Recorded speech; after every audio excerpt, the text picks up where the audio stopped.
बिस्मिल्लाहिर्रहमानिर्रहीम। आज़ाद कश्मीर के फेमस गांव बड़ेंग में पानी की शार्टेज के बारे में डिस्कशन, ये छोटा सा एक वीडियो आपके साथ शेयर किया जा रहा है।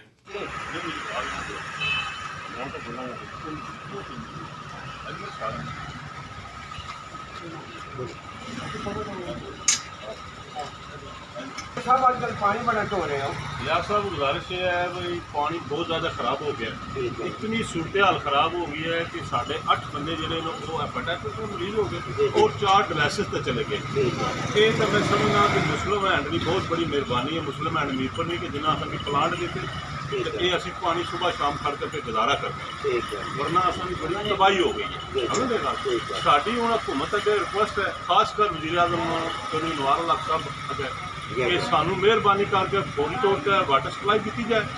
अगर वाटर सप्लाई नहीं भी देनी तो फिर सानू आज़ाद कश्मीर के किसी हिस्से कोई थोड़ी जी जगह लै दो ਤਾਂ ਜੇ ਅਸੀਂ ਜਾ ਕੇ ਆਪਣੇ ਮਕਾਨ ਉੱਥੇ ਪਾ ਲਈਏ, ਸਾਡੀ ਸਿਹਤ ਤੇ ਠੀਕ ਰਹੇ। ਸਿਹਤ ਹੈ ਤੇ ਚਲੋ ਅਸੀਂ 2-2 ਕੁੱਲੀਆਂ ਬਣਾ ਲਵਾਂਗੇ।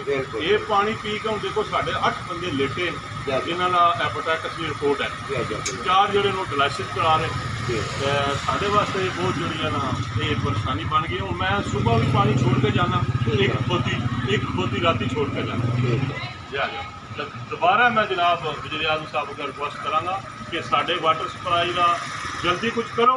अगर वाटर सप्लाई वास्ते गौरमेंट को कोई मजबूरी है, पैसे नहीं है तो जनाब असा कि कुछ आज़ाद कश्मीर को पहाड़ी एरिया दे दो, जाकर अपनी 2-2 कुलियाँ बना लगे, अपनी जी है ना जिंदगी बसर करिए। बहुत मेहरबानी है। अस्सलाम वालेकुम।